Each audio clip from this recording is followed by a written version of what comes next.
Alright, here's the test for lab 4. On the first test, we don't have all the properties, so it ends.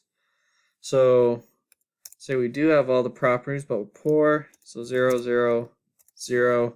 How many hotels? 10. How much cash do I have to spend? Only 100. We don't have sufficient funds. So let's run it again. Do we have all the properties? Yes. But we don't have any houses. Let's say we have 10 houses. How much cash do we have to spend? 9,000. How many houses are there to purchase? We have 15. It comes out with the amount there. So now we do the swaps. So yes, let's say Pennsylvania has that. Pacific has a hotel. So we can swap there.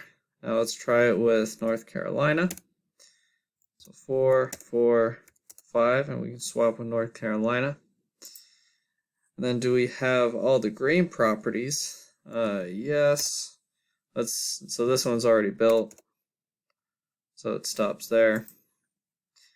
And then all at once, if we buy it all at once, yes. So nothing, nothing, nothing.